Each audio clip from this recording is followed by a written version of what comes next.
Watch Kannappa on June 27th at your nearest theatres.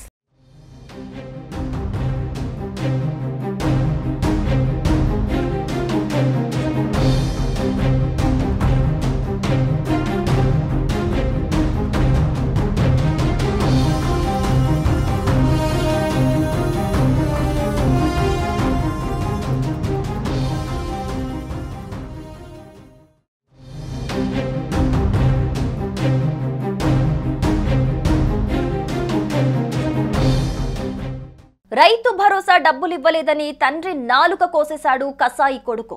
Medak జిల్లా హవేలీ ఘన్పూర్ మండలం ఔరంగాబాద్ తండాలో ఈ దారుణ ఘటన జరిగింది. రైతు భరోసా డబ్బులు ఇవ్వలేదని కొడవలితో తండ్రి నాలుక కోసేశాడు కొడుకు. ప్రభుత్వం అందించిన రైతు భరోసా కింద తండ్రి కీర్వాకు 1 ఎకరా భూమి ఉండటంతో ఆయన అకౌంట్లో 6,000 రైతు భరోసా డబ్బులు జమయ్యాయి.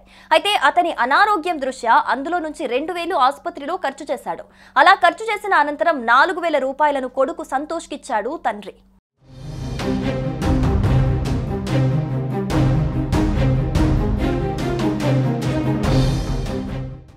అయితే తనకి మిగతా 2,000 కూడా కావాలంటూ తండ్రి కీర్యాతో సురేష్ గొడవకు దిగాడు.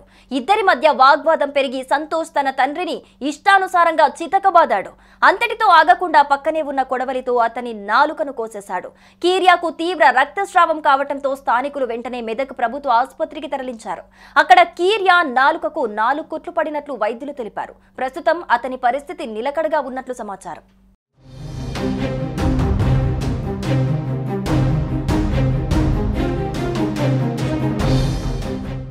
ఇక ఈ దారుణ ఘటనపై కీర్యా భార్య ఫిర్యాదు మేరకు పోలీసులు కేసు నమోదు చేసుకున్నారు. నిందితుడు సంతోష్ ను పోలీసులు అదుపులోకి తీసుకున్నారు. డబ్బు కోసం కన్న తండ్రిపైనే కొడుకు ఇంతటి అమానుషానికి పాల్పడటం స్థానికంగా తీవ్ర చర్చనీయాంశంగా మారింది. ఈ ఘటన కుటుంబ బాంధవ్యాలలో క్షీణిస్తున్న విలువలకు, డబ్బు వ్యామోహానికి నిదర్శనంగా నిలుస్తోందని పలువురు అభిప్రాయపడుతున్నారు.